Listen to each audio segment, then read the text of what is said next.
Rửa ra, con gì không?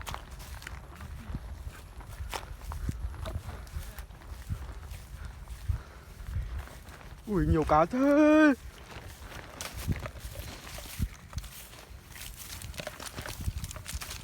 Có cả giếc cả.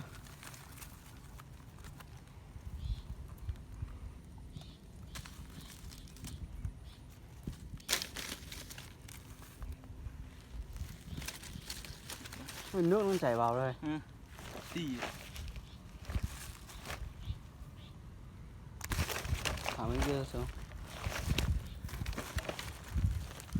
Bỏ một con vào. Đặt đây chưa?